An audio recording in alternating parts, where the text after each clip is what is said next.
2 in Thailand. Coffee muna bago umalis.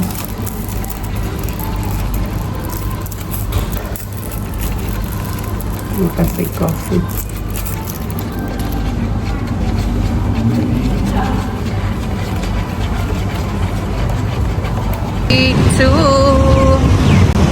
Day 2 na tayo dito sa Thailand. Good morning! So this is the morning vibes here in Thailand. Sobrang relaxing lang talaga niya at napaka-calm ng kapaligiran dito sa Thailand. And today, bago tayong mag-DIY tour, maghahanap muna kami ng kakainan. Pero syempre, dahil maaga pa, wala pang mga open dito. Pupunta muna tayo sa kanilang local market, kagaya kahapon kung saan tayo kumain. So maghahanap tayo muna doon ng pwede nating kainan at ma-energize tayo bago ang ating tour dito sa Thailand. Dahil medyo mahaba-habang araw to para sa atin, dahil pupunta tayo sa Ancient City and Erawan Museum. So kain muna tayo. Nga pala guys, dito sa Thailand, pwede kayong kumuha ng tour package kasi marami ding mga nag-aalok dito sa Thailand kung gusto nyo ng tour package. Kaya lang for me, ayan, nag-DIY kami kasi medyo mas preferred ko yung DIY para medyo mas maraming tayong time. Pagpupunta tayo sa mga lugar, medyo hindi ko kasi na-appreciate yung lugar kapag medyo may time limit. So for today's food, ito yung ating kakainin. Tikman natin to. So preparing ng ating food.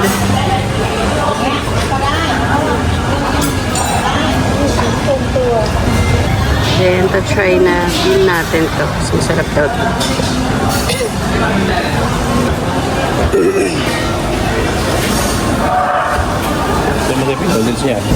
For today's food,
busog na tayo. Pagkatapos kumain, punta na tayo dun sa Ancient City. Tutur tayo. DIY tour. DIY lang para walang hassle. Hindi nagmamadali. So, punta na tayo sa train. Nagtitrain lang tayo. Mahal kasi mga tuk-tuk dito, guys. Pagka mag-tuk-tuk ka or mag-grab ka, mahal. So, kung gusto nyo makatipid, mag-train kayo. Yan. Now, we are in Siam Station. Tapos, pumili kami ulit ng ticket for Kiha naman. Punta kaming Kiha. So, last station yun. Medyo matagal-tagal yung biyahe natin. See you there!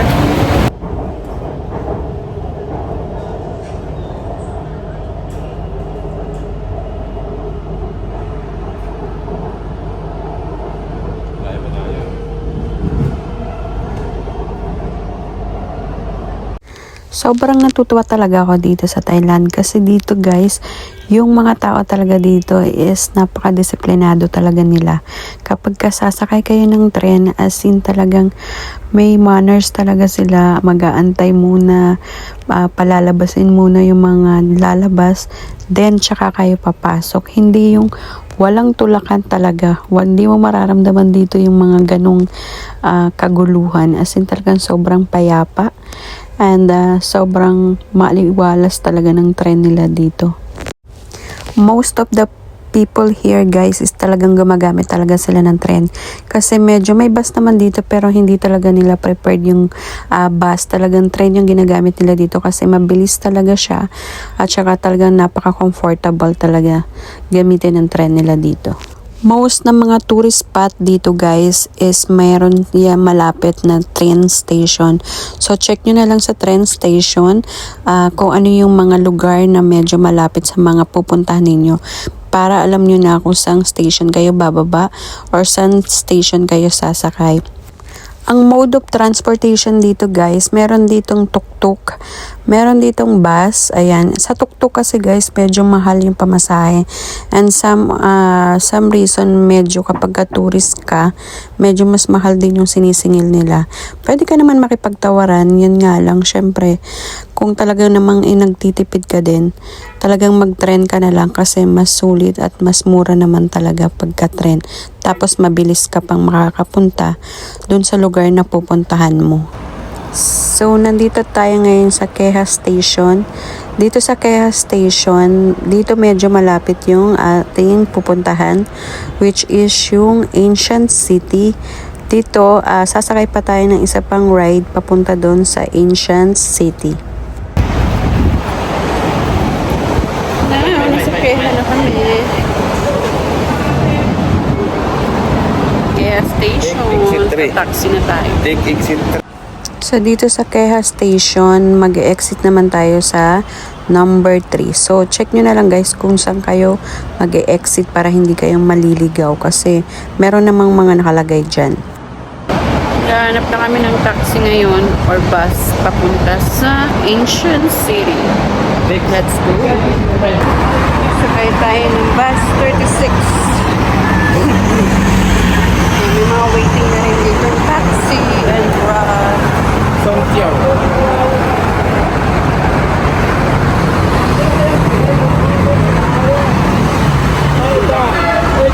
Yeah, may mga taxi or grab na dyan. Dito tayo sasakay sa bus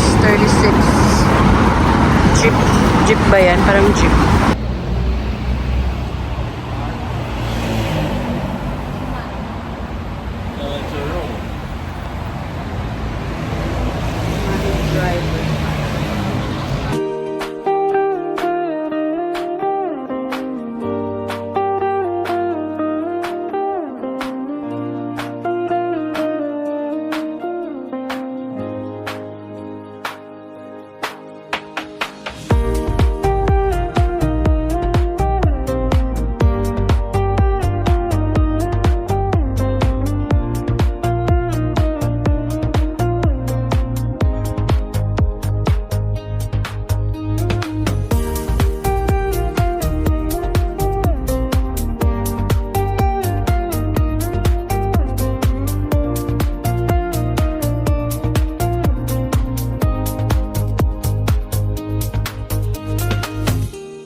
We're here in Ancient City. Ancient City.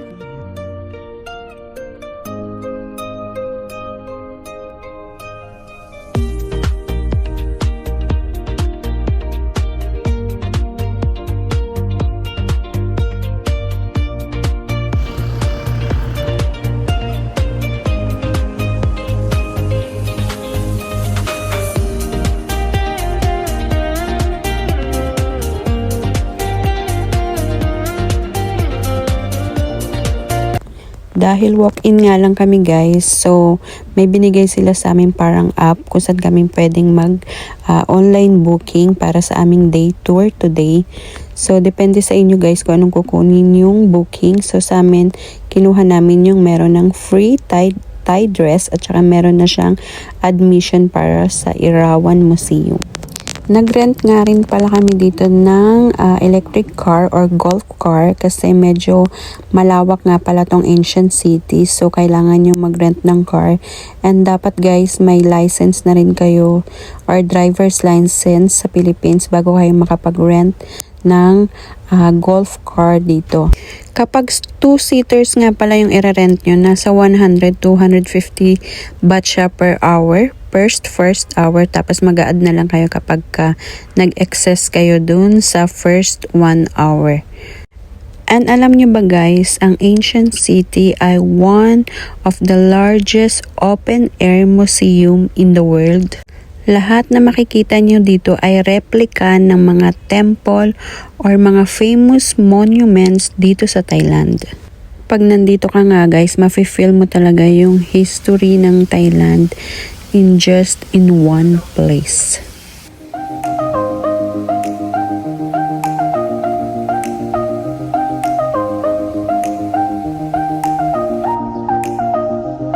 The ancient city.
Bago nga pala kayo pumasok dito guys, meron nga palang binibigay na parang map dito kung saan pwede nyo siyang sundan habang nandito kayo para hindi kayo maliligaw kung saan kayo pwedeng pumunta at imamark nyo yun yung place na napuntahan nyo na.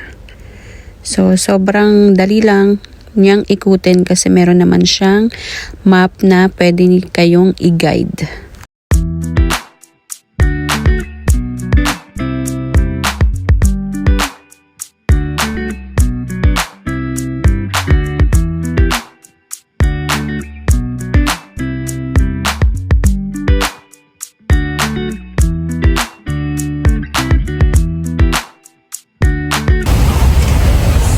destination, Irawan Museum. Let's go. Daming elephant.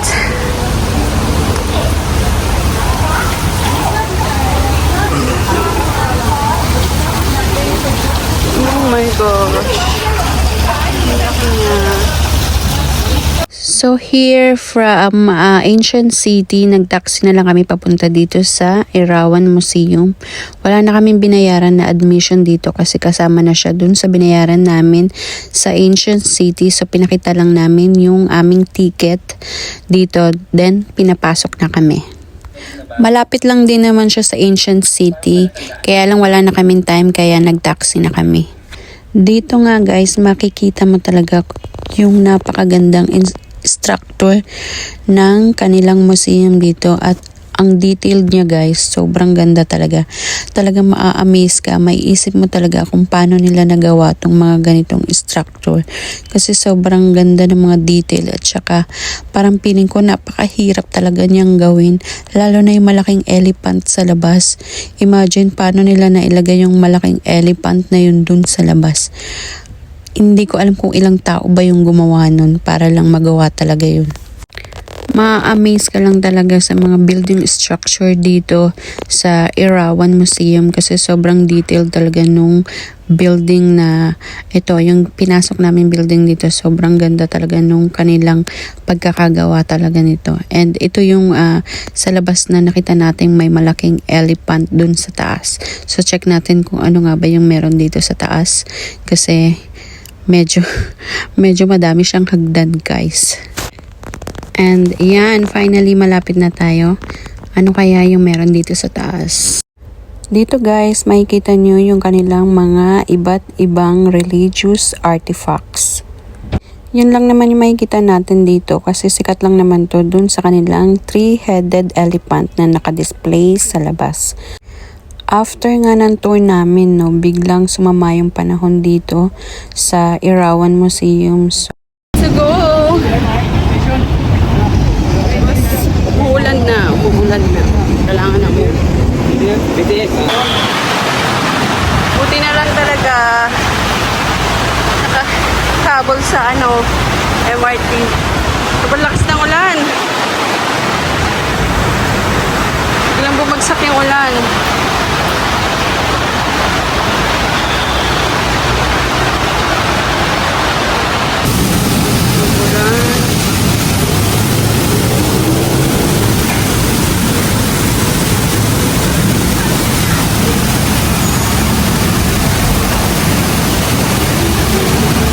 Ng tubig pag umulan no? Lakas ng tubig. So bago umuwi ng hotel, bili muna tayo ng snacks or pwede natin kainin sa hotel kasi mamaya baka lumakas na naman yung ulan at hindi na tayo makalabas ng gabi. So bili muna tayo ng pagkain dito at bukas na sila. Every 6 PM ayan, nag-o-open na yung mga night market dito. Try natin yung famous dito sa Thailand. Roti with chocolate Nutella. Ano kaya masarap dito?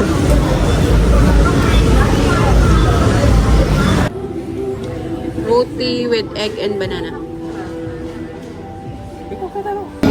Try natin yun. Check natin kung masarap. Kagabi pa ako nag-break to.